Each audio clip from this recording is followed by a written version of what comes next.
नमस्ते दोस्तों, आज हम बात करेंगे साधु और द्रौपदी के साथ बनी हुई सत्य घटना। द्रौपदी यमुना स्नान करने के लिए गई। नहाते समय उसकी नज़र कुछ दूर स्नान करते समय एक साधु पर पड़ी। उनके शरीर पर केवल एक ही लंगोटी की मात्रा थी। दूसरी लंगोटी बदलने के लिए किनारे पर रखी थी, पर हवा का झोंका आया और वह दूसरी लंगोटी उड़कर पानी में बह गई। दुर्भाग्य से भीगी हुई लंगोटी भी पुराने होने के कारण उसी समय फट गई। तन ढकने के लिए अड़चन होने लगी। प्रकाश फैलने लगा और स्नान करने वालों की भीड़ बढ़ती ही जा रही थी। साधु का असमन बढ़ा। वह निर्लज्ज बनकर कैसे खड़ा रहे? उसने कुछ छोटी सी झाड़ी के नीचे अपने आप को छिपा लिया। जब रात हो जाएंगी तब अंधेरे में अपने स्नान पर जाने का उसका इरादा था। द्रौपदी ने यह सारा दृश्य देखा और साधु की कठिनाइयों को समझा। उसने सहायता करने की बात सोची।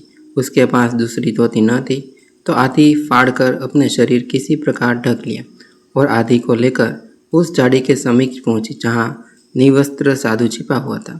द्रौपदी बोली, पिताजी, आपकी कठिनाई को मैंने समझा है। अपनी आधी साड़ी फाड़ कर लाई हूँ, इससे आप अपना तन ढक सके और घर चले जाए। आधी से मेरा काम भी चल जाएगा। साधु की आंखों में आंसू आ गए। उसने कपड़े के टुकड़े को ले लिया, पहना और घर चला गया। मन ही मन आशीर्वाद देता गया कि भगवान सदा तुम्हारी लज्जा को ढकने रहे। बात बहुत पुरानी होगी। द्रौपदी को पांडव जुए में हार गए। दुशासन ने उसे भारी सभा में निवस्त्र करने के लिए उतारा। द्रौपदी का अपशब्दों का बदला लेने के लिए वही सूझी थी। द्रौपदी ने इस विकट संकट में भगवान को पुकारा जो शेष भैया पर सोए हुए थे। नारद ने उन्हें जगाकर कहा, भक्तों की पुकार सुनी, उसकी सहायता का प्रबंध कीजिए। उन्निंदी आंखों से भगवान ने कहा, ना मैं किसी की सहायता करता हूँ और ना मैं किसी की हैरानी में डालता हूँ। सभी अपने अपने कर्मों का फल भोगत रहे। द्रौपदी का कोई पिछला पुण्य हो तो पता लगाओ, उसके पुण्य होंगे तो बदला मिल जाएगा। नारद ने हिसाब की वही देखी। विधि हुआ।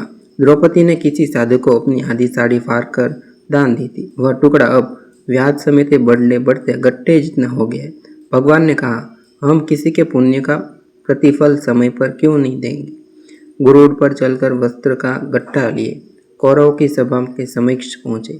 दुशासन वस्त्र खींचता भगवान ऊपर से उसकी पूर्णी करते गए। खींचते वाला थक गया, वस्त्र बढ़ता रहा। द्रौपदी की लाज बची गई। उसने आधी साड़ी के बदले हजारों गज कपड़ा मिल गया। तो यदि मनुष्य का स्वयं कुछ ना हो तो स्वयं विधाता भी उसकी सहायता नहीं कर सकता। तो दोस्तों, यह घटना काल्पनिक घटना पर आधारित है।